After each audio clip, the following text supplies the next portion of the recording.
안녕하세요. 팀장님들 목소리 잘 들리시나요? 네, 감사합니다. 시작하겠습니다. 네, 만나 뵙게 되어서 반갑습니다. 펀드 마케팅 팀의 나혜주입니다.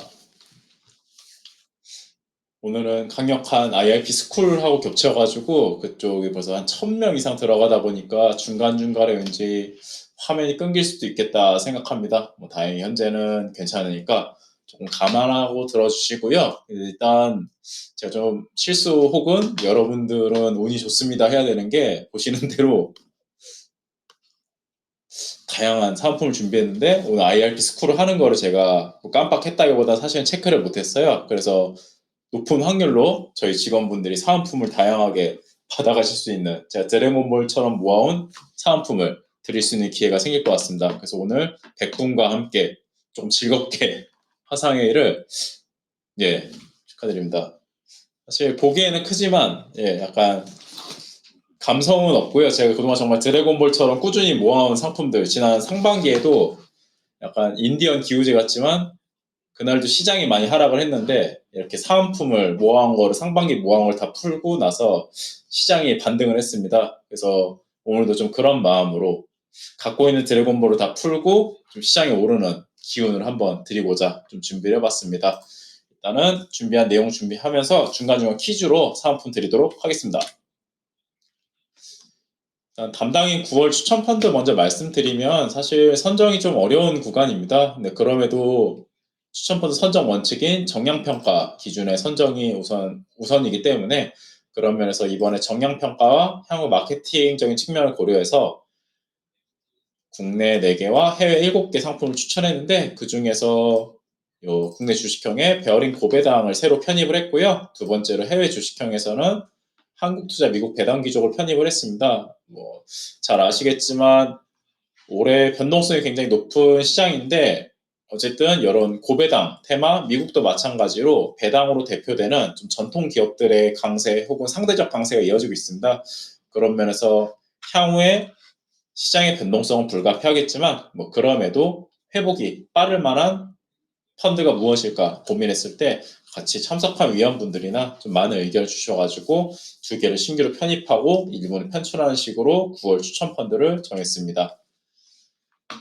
베어링 고배당 간단하게 말씀드리면 사실 저희 팀장님들 많이 아시는 펀드지만 벌써 20년 이상 국내에서 운용이 된 베어링 자산운용이라는 곳의 대표 펀드고요. 좀 특이하게 해외 쪽 운용사인데 국내 고배당 펀드를 직접 운용을 하고 있습니다. 좀 그런 상태에서 성과도 지난 20년 가까이 나쁘지 않았기 때문에 그리고 마케팅적 측면을 아까 말씀드렸는데 뭐냐면 결국에 지금 배당을 왜 관심을 가질 수밖에 없느냐 했을 때 시장이 불확실하다 보니까 채권처럼 현금 흐름이 좋은 상품들에 많이들 참여를 하고 계시는데 이런 고배당 펀드도 마찬가지로 지금 대부분 편입된 기업들이 그래도 배당을 꾸준히 지급하거나 혹은 성장을 해온 국내 기업들이기 때문에 올해에도 적어도 덜 빠지거나 혹은 기회가 된다면 배당 수익까지 좀 거둘 수 있지 않을까 그런 예상을 해보고 있습니다.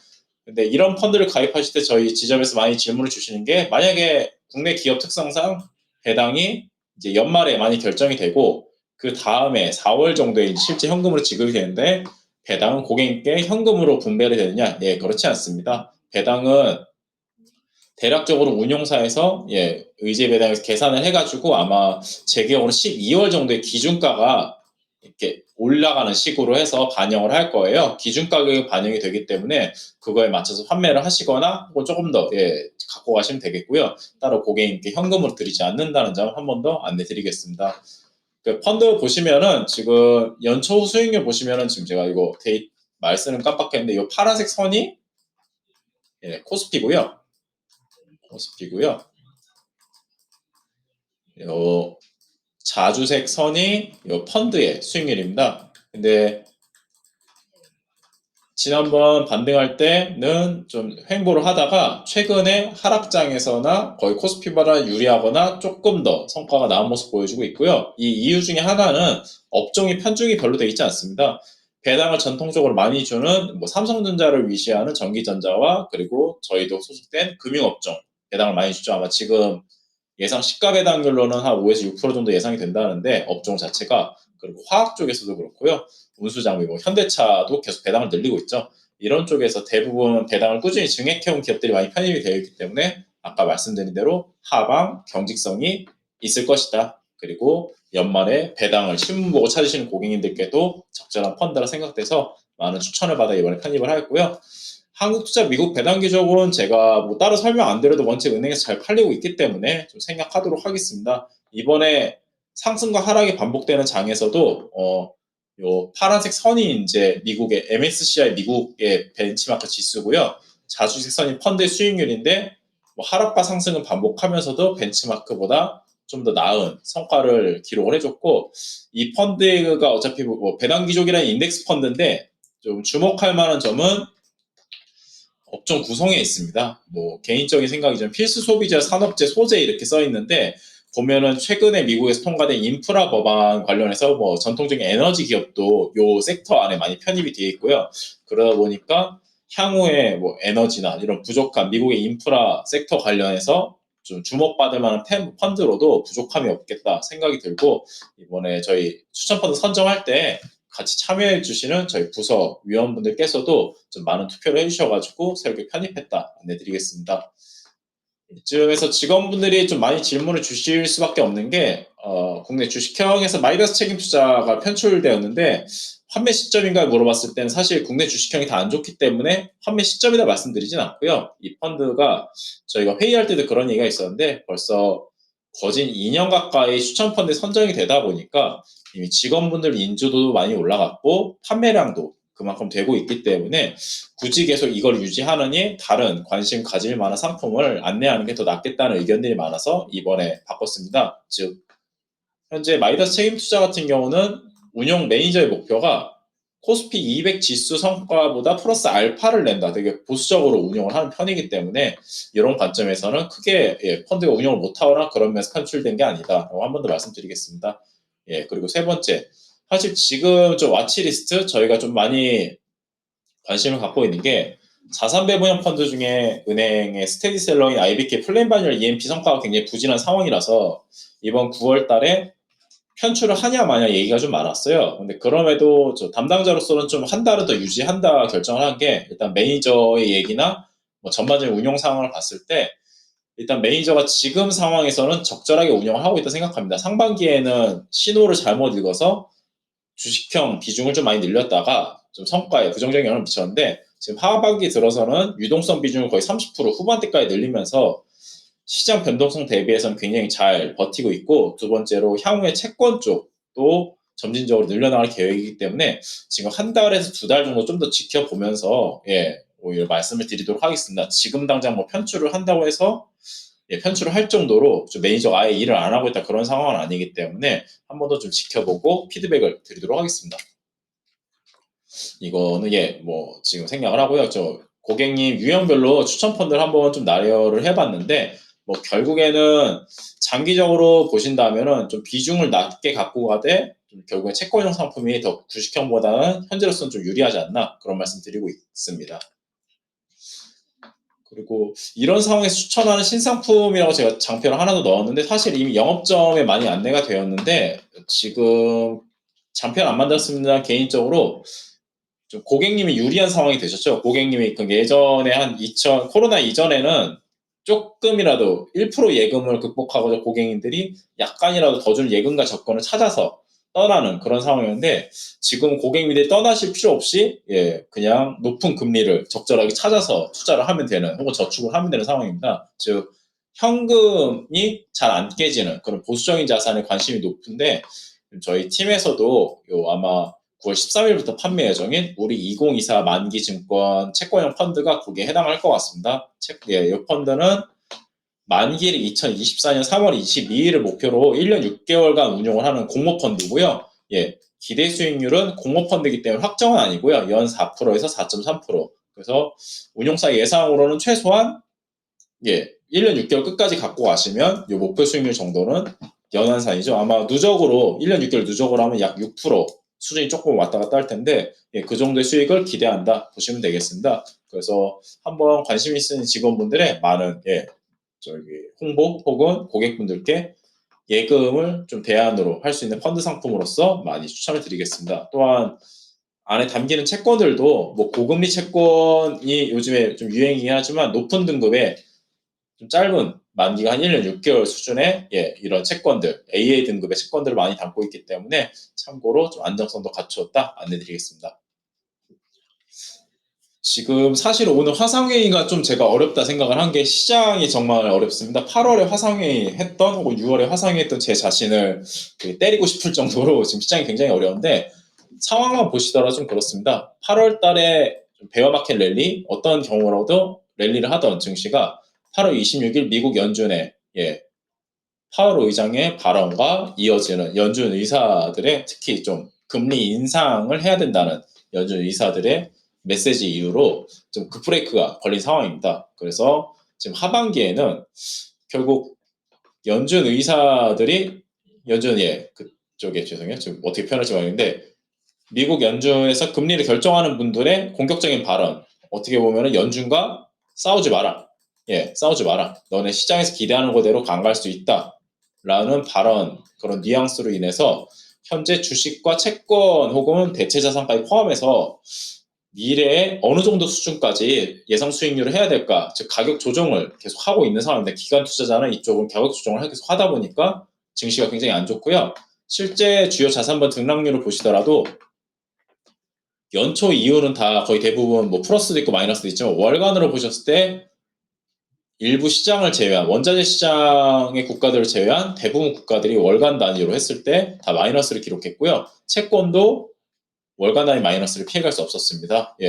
지금 대체 원자재마저도 지금 월간 단위에서는 다 마이너스를 기록할 정도로 전체 자산이 비정상적인 시장 경로를 가져가고 있다. 즉 조금 핑계를 대면 우리 팀장님이나 직원분들이 펀드를 추천해서 추진을 하셨는데 적립식으로 하셨더라면 혹은 거치식으로 하셨건 현재 상황에서 고객들이 뭐라고 하시면은 정말 비정상적인 시장 상황이다. 즉 원래는 금융시장은 늘 말씀드린 대로 하나의 자산이 빠지면 하나의 자산이 조금 상대적으로 괜찮네 이런 식으로 진행이 되는데 지금 같은 경우는 전체 자산에 대해서 다시 한번 좀 생각을 시장 참여자들이 해보는 그런 구간이기 때문에 조금 특이한 현상이 또 발생이 되고 있고 코로나스럽죠. 그런 현상이 발생되고 있기 때문에 저희 직원분들이 잘못 선택했다 그런 말씀을 드리진 않겠습니다. 그렇지도 않고요. 사실은 정말 이번에 시장의 탓이 좀 큽니다.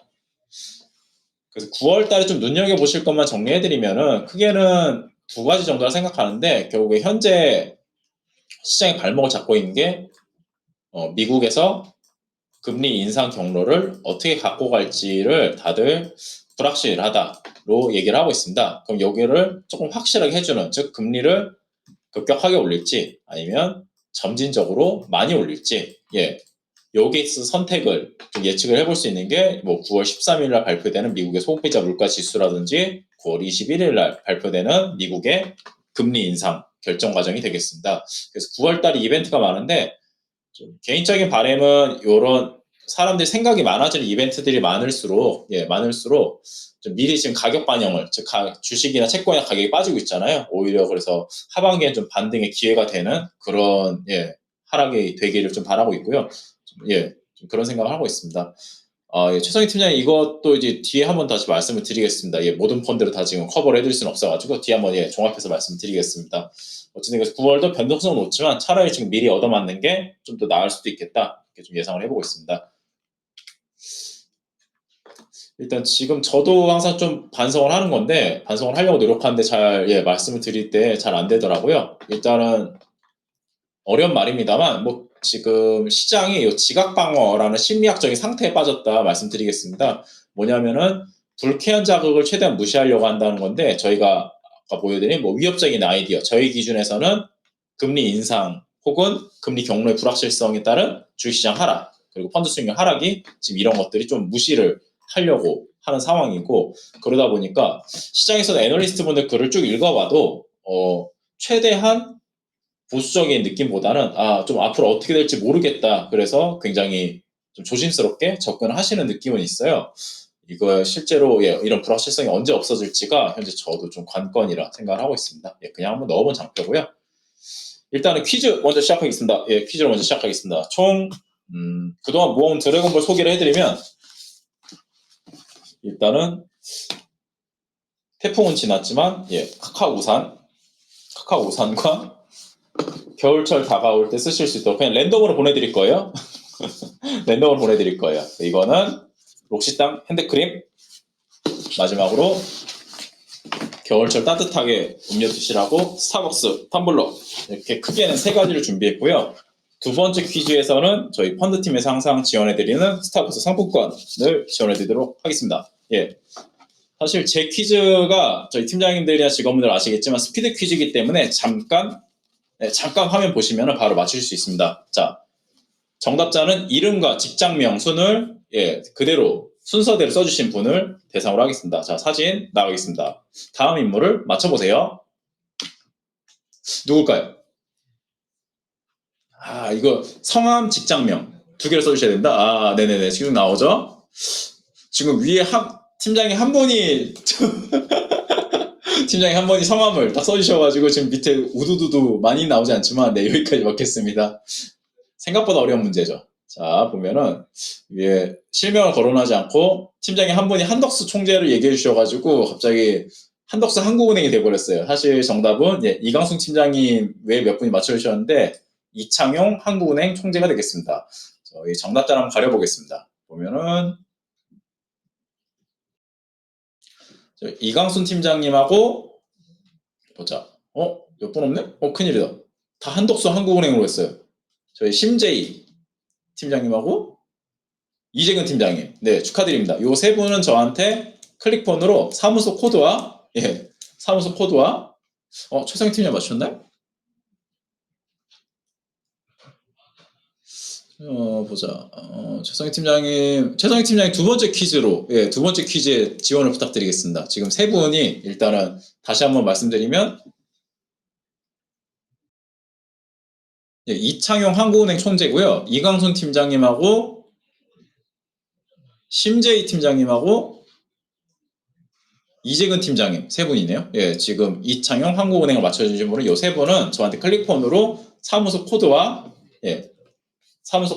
그리고 성함 부탁드리겠습니다. 이창용 한국은행 총재님인데 두 번째 퀴즈 연이어서 드릴게요.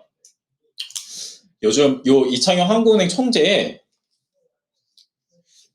패션 중에 이것이 되게 눈에 많이 띈다고 좀 회자가 되고 있습니다. 이창용 한국은행 총재로부터 비롯된 좀 유명한 패션 스타일은 무엇일까요? 바로 나오네요. 역시 우리 팀장님들 눈길 좋으십니다. 보면은 저희 3분 또 뽑겠습니다. 바로 저희 최지희 과장님 맞으시죠? 팀장님하고 박정영 팀장님, 곽일숙 팀장님 저한테 클릭폰으로 사무소 코드와 성함 부탁드리겠습니다. 맞습니다. 요즘에 여담으로 말씀드리면 50대 이상의 남성분들께서 선호하는, 특히 금융업종에 종사하는 분들 중에 요 화려한 넥타이가 핫합니다. 화려한 넥타이가 핫한 상황입니다. 그래서 혹시나 선물을 주실 때도 멋진 정장도 갖고 계신 분께는 이런 화려한 넥타이를 선물로 주시는 것을 추천을 드리겠습니다. 최근에 요 연령대에 가장 좀 핫한 아이템이라고 들었습니다. 자, 이창용 한국은행 총재님을 제가 왜 굳이 언급을 했냐면, 최근에 8월 25일 날 금융통화위원회에서 가장 지금 현재 하반기에 불확실한 상황을 제일 잘 짚어주셨다 생각을 해요. 그러니까 기자분들하고 얘기를 하다가 자꾸 3개월 당분간 계속 얘기를 하셨는데, 그래서 한 기자분이 왜 자꾸 당분간 3개월이라고 얘기하시냐 물어보니까 향후의 금리 경로는 요 3개월을 하반기에 꼭 봐야 된다고 하시면서 4가지를 얘기를 해주셨는데, 하나가 일단 직접적인 영향이죠. 직접적인 영향으로는 저희 직원분들도 관심을 좀 가지실 수밖에 없는 게, 앞서 말씀드렸던 미국의 금리 9월 22일 미국도 금리가 결정되고, 지금 물가 측면에서는 유럽이 지금 물가가 굉장히 난감하다. 그래서 유럽의 겨울이 나쁠수록 현재 지금 원화도 오늘 1380원 됐다고 지금 난리죠.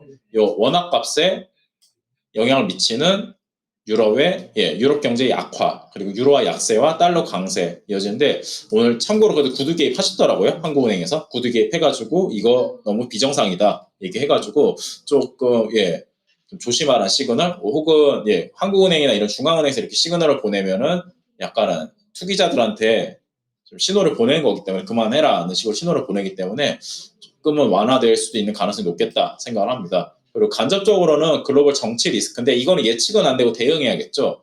11월 지금 결정된 10월 16일부터 중국의 전당대회가 이제 시작이 되는데 여기서 이제 중국의 차기 지도부가 결정이 되고 그다음 경제 방향이 결정이 되는데 이게 왜 중요하냐면 특히 한국 주식시장에 투자를 많이 한 저희 고객님이나 팀장님들 같은 경우에는 한국 주식시장을 움직이는 원동력 중에 하나인 중국의 정치를 저희가 볼 수밖에 없습니다. 굉장히 저희 GDP에서 차지하는 수출 비중이 차지하는 게 높기 때문에 꼭 보셔야 하는 이벤트 중에 하나고요.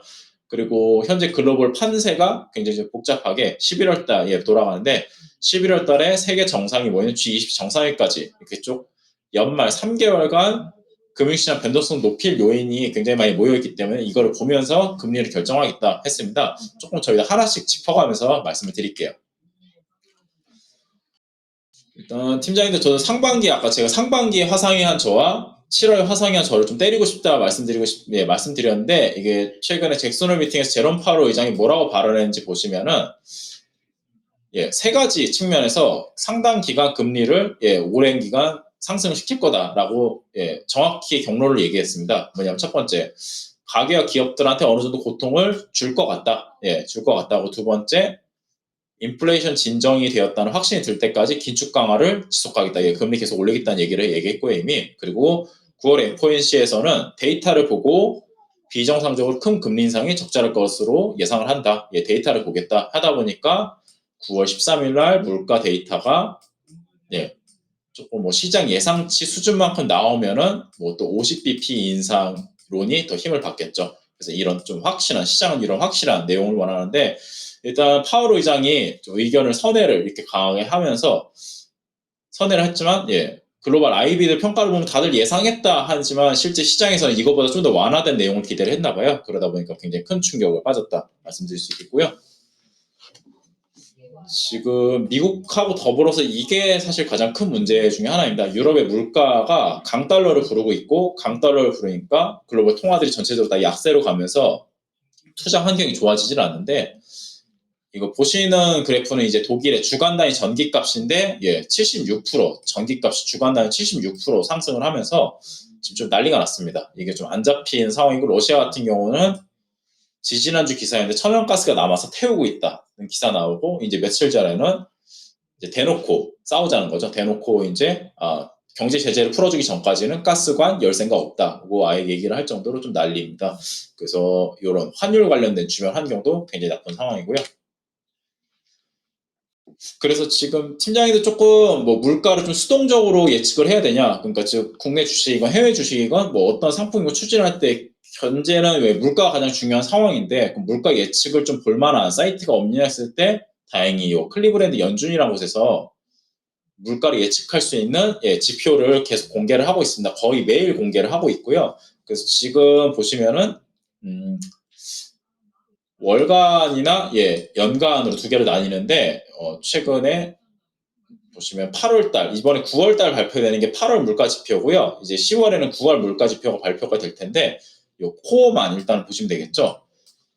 지금 이쪽 연준의 예상으로는 지금 월간으로 했을 때는 0.48 수준으로 좀 이렇게 흘러갑니다. 낮아졌다가 9월달 다시 소폭 오르는 걸로 예상을 하고 있고요.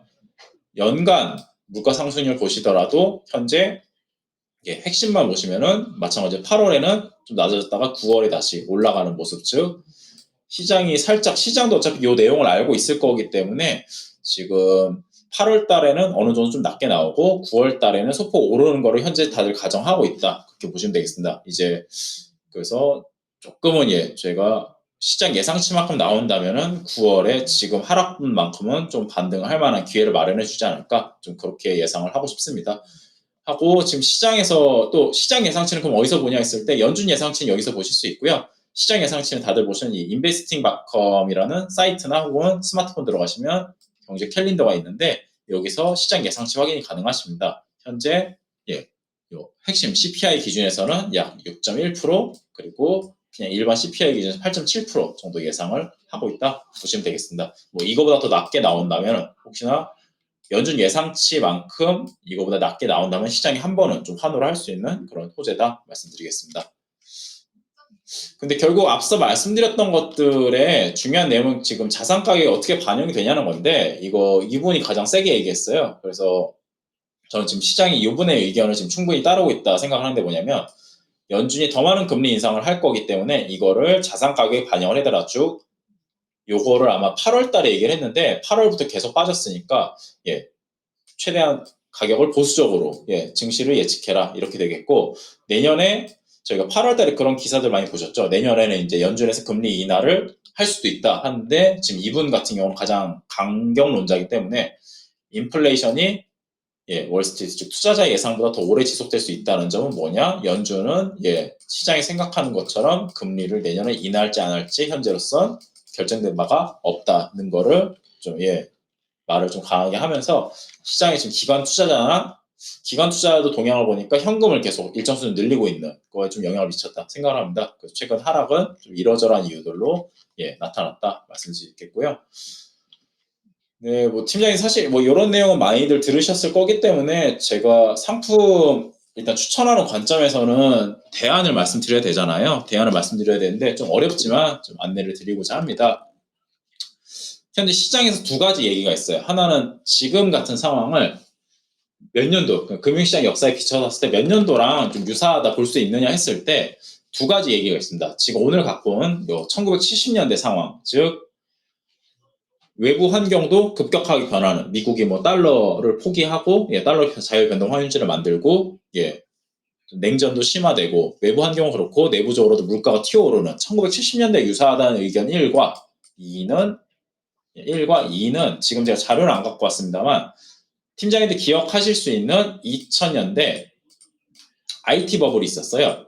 근데 IT 버블 전후가 시장 환경으로 보면 지금하고 비슷한데 뭐냐면 돈이 한 번에 많이 풀렸다가 특정 섹터나 뭐 이런데 기술이죠. 사실은 기술주나 이쪽에 거품이 생기면서 자산 인플레가 발생이 됐고 연준이 그걸 잡으면서 경기 침체가 온 그런 환경과 유사하다는 얘기가 두 가지 측면에서 나오고 있는데 뭐 사실 어느 하나가 딱 정답이다 할 수는 없고 그때랑 지금의 상황이 다르니까요. 다만 데이터가 조금 더 유사하다 볼 수 있는 저는 1970년대 글로벌 금융시장을 한번 같이 보시는 걸로 얘기를 좀 시작하겠습니다.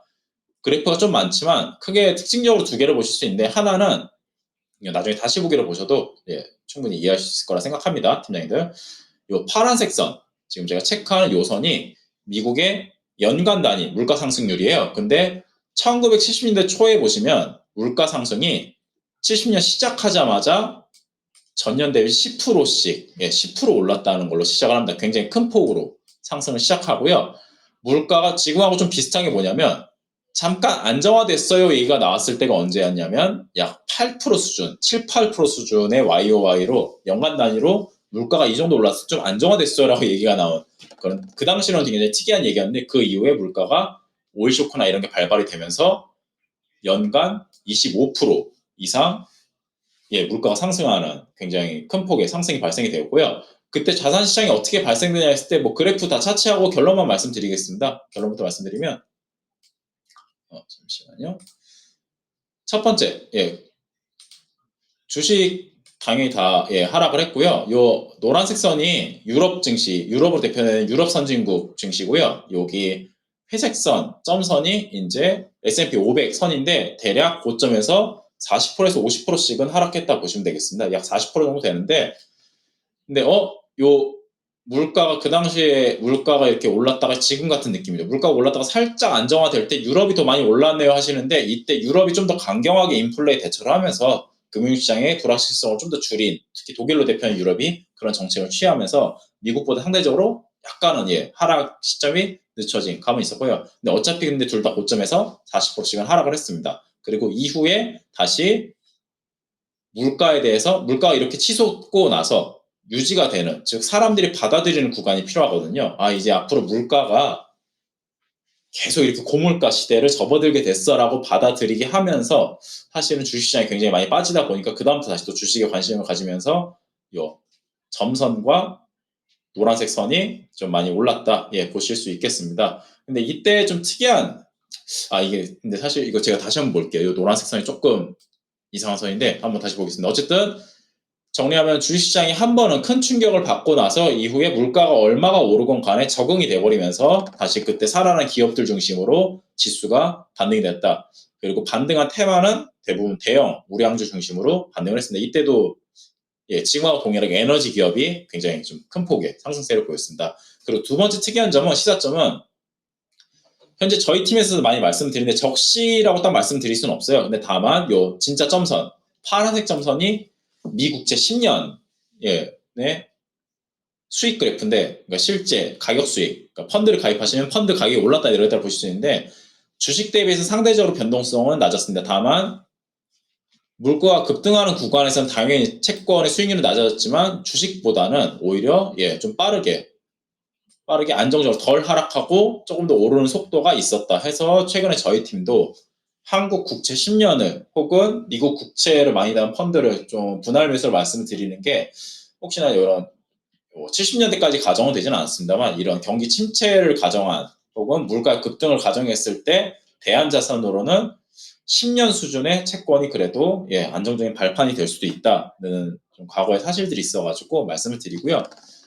그럼 지금은 70년대랑 비교했을 때 어느 정도 위치에 있을까가 참 고민입니다. 근데 아마 팀장님들 다 인정하시겠지만 뭐 지금이 물가 상승의 초입이다로 다들 생각은 안 하실 것 같아요. 즉, 요 구간이거나 즉 한번 물가가 올랐다가 지금 살짝 내려갔다가 급등을 대기하고 있는 구간 혹은 급등했다가 이제 고물가를 받아들이는 두 번째 구간 둘 중에 하나일 텐데 요 사이 어디쯤에 있을 거라 생각합니다. 좀 비겁한 얘기지만 주식시장이 지금 하락은 하는데 충분히 하락했는지 안 했는지는 아무도 지금 예측을 할 수 없고요. 두 번째는 채권도 같이 하락하고 있는 구간이다 보니까 전 여기 어디쯤에 지금 위치하고 있지 않을까 시장이 좀 그렇게 생각을 합니다. 최근 시장 상황 한번 같이 보시면 선이 좀 아주 날라리지만 하나만 말씀드릴 수 있겠습니다. 지금 첫 번째는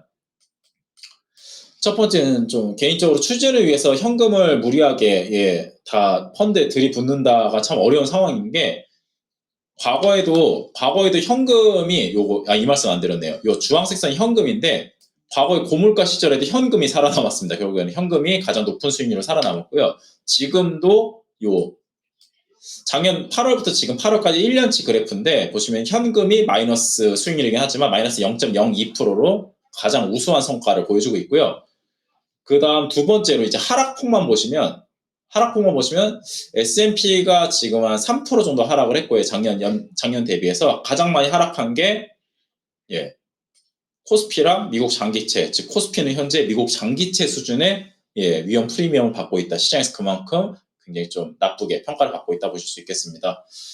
요 수익률 그래프만 정리해 보면은 일단 지금 같은 상황에서 수익률 최고는 현금과 현금에 준하는 상품들, 뭐 예금 적금이나 아까 말씀드렸던 확정 금리형 상품들이 당연히 대안이 될 수밖에 없기 때문에 추천을 드리고요. 두 번째는 뭐 지금도 그렇습니다만 지금 최근에 1년만 본다면은 S&P 500처럼 이제 유럽 증시는 일부러 안 나오는데 유럽 증시나만 한 하위권에 위치를 하는데 S&P 500처럼 결국 세계에서 인정한 우량 기업들이 모여 있는 곳이 조금 더 나은 상황이다 말씀드리겠습니다. 그리고 세 번째로 저희가 지금 추천드리는 10년물 기준에서는 그게 다 중기채 정도에 해당이 되는데 중기채권도 이렇게 물가가 상승하는 구간에서는 조금 나름 선방할 수 있는 자산으로 과거에도 데이터가 있다 그렇게 말씀드리고요. 현재 그래서 코스피가 좀 걱정이고 미국 장기채가 좀 걱정인 그런 상황입니다. 그러다 보니까 향후에 근데 반등이 나올 때도 혹시나 이게 아까 말씀드린 화면이 좀 지저분해서 지워서 말씀드리겠습니다. 네. 지금 시장이 요 두 번째, 즉 물가 상승을 다들 받아들이고 그리고 연준이 금리 인상을 어떤 경로로든 지속을 하겠다. 뭐 시장에서 받아들이면 일정 수준 저점을 만들고 반등을 할 때 아마도 S&P 500 같은 미국 쪽이 가장 주식 기준에서 가장 빠르게 반등을 할 것이고 2번 지금 현재 추천드리는 채권형 상품이 조금 하락은 덜 한 상태에서 상승에 같이 참여할 수 있는 확률이 높다. 그렇게 저는 예상을 하고 있기 때문에 한번 그림하고 같이 설명을 드렸습니다. 지금 예전에 전남연본 최근에 현장 지원 죄송해요. 입에 붙었네요. 현장 연수를 갔다 왔는데 거기에 좀 젊은 직원분들이 질문을 많이 주셨어요. 거기에 오늘 강의와 좀 연관이 된다 생각해서 몇 가지 좀 제 답변을 준비를 해봤습니다. 보면은 분기 마무리 혹은 하반기를 준비한 추진 전략이 있어서 첫 번째 질문, 국내 주식형을 언제 들어가면 좋을까요?로 많이 말씀해 주셨는데 대답을 드릴 수는 있는데 맞을 확률이 너무 낮겠죠. 제가 연준 의장이나 데이터를 엄청 잘 보고 있는 상황이 아니다 보니까 그래서 지금은 저를 포함한 대부분 시장 참여자들이 기업 실적 예상도 어렵고 거시 경제도 불안한 상황이기 때문에 정말 죄송합니다, 팀장님. 언제를 제가 말씀을 드릴 수가 없습니다. 자신 있게 말씀을 못 드리고 계속 반복해서 말씀드리지만 상반기와 7월에 제 자신을 굉장히 좀 죄송하다 말씀드리고 때리고 싶은 상황입니다. 하지만 어떻게 방법 측면에서는 분명히 앞서 과거의 사례에서 방법이 나왔다 생각합니다. 지금 언제라는 걸 무시하고 손님이나 혹은 저희 팀장님께서 그래도 주식형을 추진을 하겠다. 좀 그런 의지나 혹은 니즈가 있으시면은 당연히 과거에 증빙된 기준으로 하실 수밖에 없다. 대형 주가 많이 편입된 선진국이라 썼지만 미국이라 읽습니다. 미국에 하시는 게 빠져도 같이 빠지겠지만 회복할 때 훨씬 더 빠르게 회복할 확률이 훨 높다 말씀드리고요. 방법론에서는 적립식이 가장 검증된 방법이기 때문에 좀 중립적인 답변이지만 이렇게 드리도록 하겠습니다. 근데 시장에서 기대하는 건 결국에는 패드라는 대표되는 미국 연준이 이제 패드 푸시라고 부르는데 뭐냐면 더 이상 일단 시장이 바라는 거잖아. 이제 더 이상 금리 절정 수준 여기까지 올리고요. 이제 향후에 금리를 인하하는 방향까지 검토를 하겠습니다는 주식시장이 환호하는 거를 이제 패드 푸시라고 부르는데 패드께서 주식시장에 희망을 주실 때가 언제일까는 알 수 없지만 평균적으로 보면은 이런 미국의 긴축 사이클이 있을 때 지수가 보통 20%에서 36%까지 하락한 S&P 기준입니다. 하락했었고 평균 24% 정도 마이너스가 났는데 일단 1번 코스피 기준으로 대입을 해보면 코스피가 작년 이제 7월에서 9월 사이 3,200포인트가 고점이었는데 만약에 똑같이 발생이 되면은 최악 강한 침체가 오면은 2,000포인트 초반까지 하락할 가능성이 있는 거고요. 현재 지난번 저점은 약 마이너스 29% 평균치보다 조금 더 높게 하락을 한 상황이었습니다. 근데 이게 36% 하락을 한 해 만에 그런 것보다는 현재 시장에서도 좀 긴가민가 하지만 흐름상으로는 개인적인 바람입니다만 한번 요 최하단까지 조금 오지 않았을까로 예상을 하고요. S&P는 어떻게 됐을까 보면 S&P가 최고점이 지나면 4,800포인트였는데 저 수치를 대입해 보면은 S&P는 평균치만큼 딱 빠졌었고요. 마이너스 25%만큼 빠졌었고 지금 강한 침체가 와서 혹시나 저 마이너스 36에 40%까지 하락을 하면은 약 3,000포인트 수준까지 하락을 할 여지가 남아있다. 그렇게 보실 수 있겠습니다. 근데 이건 그냥 참고삼아 말씀드리는 거기 때문에 계속 연준의 입을 주목할 수밖에 없다. 좀 그런 의견 드리는데 다만 이걸 보여드리는 이유는 딱 하나죠. 그만큼 지금 시장 상황이 녹록치 않기 때문에 타이밍을 노리시는 것도 좋고 다 좋지만 어쨌든 현금 비중을 좀 많이 갖고 가시면서 혹은 그거에 가까운 펀드에 추진을 하시는 게 좀 더 속편한 추진이 될 수 있다. 그런 말씀 드리고 싶어서 갖고 왔습니다. 그러다 보니까 요즘에 가장 많은 질문을 주시는 게 정시 펀드 손실이 발생하고 있는데 이거 손님한테 뭐라고 응대해야 되냐. 특히 백년교 코리아나 아까 최성희 팀장님도 말씀해 주신 K뉴딜 같은 펀드가 그거에 해당이 되는데 특히 K뉴딜 한국투자 뉴딜 같은 경우에 이제 성장주 쪽을 많이 편입을 하고 있다 보니까 좀 많이 마이너스가 심하게 발생되고 있습니다. 저는 정말 팀장님 죄송하게도 지금 혹시 적립을 멈추신 고객님이 있으면은 좀 늦어도 연말부터는 다시 개시를 이악 물고 하시는 거를 말씀을 드리고 싶습니다.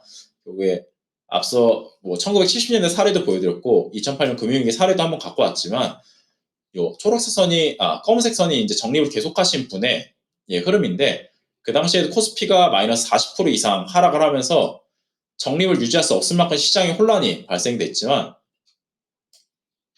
꾸준히 시장을 계속 관심을 갖고 투자를 하신 분이 결국에는 복리로 따지면은 약 7% 정도 수준의 성과를 거두면서 다시 회복을 하셨던 사례가 사실 많습니다. 그래서 지금 팀장님들 손님께서 당연히 화를 내실 수도 있고 이런 자료 보여드리면 화를 내실 수도 있고 그럴 수도 있지만 시장 상황이 아까 말씀드린 펀드를 잘못 골라서 지금 마이너스가 발생한 상황이 아니라 어떻게 보면 금융시장 불확실성이 늘어남에 따라서 지금 손님들이 피해를 입으시는 거기 때문에 다시 반대로 정상으로 돌아갈 확률도 분명히 동일하게 있다 생각을 하거든요. 그런 면에서 조금 적립식을 계속 하실 수 있으면 더 납입을 해주시는 쪽으로 말씀을 좀 드리도록 하겠습니다.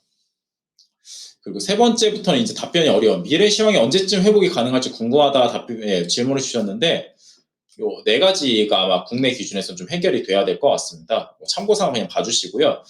근데 그나마 좀 희망적인 거는 중국이 11월이고 유럽이 이제 12월경이고 미국은 이제 연말 계속 연준과 시장이 이제 언제까지 신뢰를 회복할지 결정이 돼야 되고, 한국은 현재 물음표죠. 그러다 보니까 좀 개인적으로 시장 회복이 혹시 나타나게 되면은 요 순서가 되지 않을까. 중국, 유럽, 미국 순이지 않을까. 좀 그렇게 예상을 하고 있습니다. 직원 여러분, 오늘 마지막으로 이거 방송 끝나고 말씀드리겠습니다. 일과 삶의 균형을 위해 가족들과 행복한 시간을 나눌 수 있도록 반드시 정시 퇴근하시기 바라며, 사무소장은 솔선수범해 바람직한 조직 문화 구현에 앞장서 주시기 바랍니다. 고맙습니다. 최근에 이제 저희 팀에서 6월, 7월에는 채권형 펀드 교육을 하고, 이제 8월, 9월부터 장기 채권형 펀드를 꾸준히 추천을 드리고 있는데, 현재 뭐 단기로 수익을 드신 저희 고객님도 계시지만, 현재로서는 아마 마이너스로 시작이 되고 있을 겁니다. 계속해도 되나요? 했을 때, 그런 말씀 드리고 싶습니다. 현재 한국을 하나의 기업으로 보시면 좋겠습니다. 주식회사 한국이 있는데, 한국이라는 기업의 특징이 뭘까요? 제품을 생산해서 수출을 해야만 살아남을 수 있는 기업입니다. 주식회사 한국은 그런 특징을 갖고 있는 회사인데, 현재 끼었습니다. 어디에 끼었냐? 한국이 만약에 수출하려면 제조를 해야 되는데, 제조의 원재료를 갖고 있는 이 자원 부국, 캐서 돈을 버는 캐먹는 자입니다. 캐먹는 자인데, 얘네는 원자재 값이 올랐으니까 원자재 값을 올리고 있죠.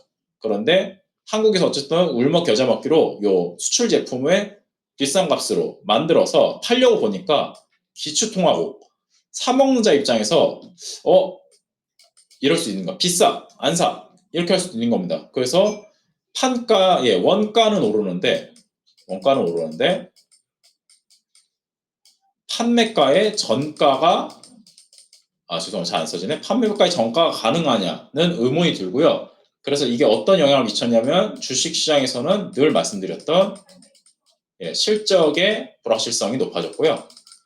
채권시장에서는 이렇게 말씀드릴 수 있겠습니다. 그래서 장기적으로 계속 추천을 드릴 수밖에 없는 게, 결국에 이 채권 수익률 혹은 채권형 펀드의 성과는 그 나라의 경제 물가와 연동이 될 수밖에 없는데, 파란색 선이 국내 2000년대부터 지금 보시면은 연간 단위의 경제 성장률이고요. 이 초록색 선이 국고채 10년, 즉 초록색 선이 내려갈수록 아무리 국채 10년 인덱스가 플러스다 보시면 되겠습니다. 그리고 마지막으로 노란색 선이 소비자 물가인데, 지금하고 비슷한 사례 아까 하나 말씀드렸죠. 2001년에 소비자 물가가 급등하고 경제 성장률이 내려가는 게 명확했을 때 채권 금리가 물가와 경기 과열을 반영해서 올랐던 사례가 있기 때문에 그런 말씀 드리고요. 근데 그 이후에 실제 경기 하강이 진행이 될 때 채권 수익률이 지속적으로 하락을 하면서 펀드의 성과가 높아졌을 것이다로 당연히 예상이 가능하고요.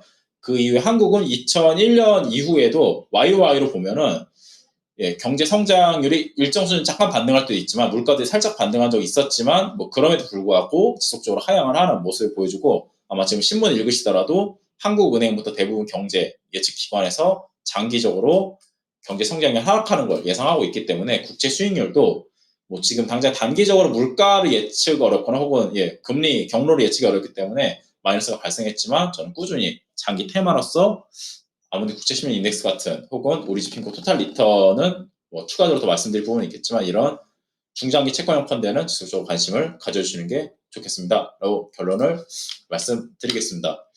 우선은 준비한 자료는 여기까지 말씀드렸고요.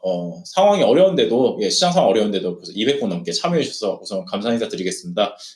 저희 오늘 빠른 퇴근을 위해서 질문은 언제나 클릭폰이나 전화로 항상 부탁드리고요. 어려운 시장 상황에서도 좀 펀드 항상 관심 가주시는 팀장님께 감사 인사 드리면서 오늘 화상회의는 이상 마치겠습니다.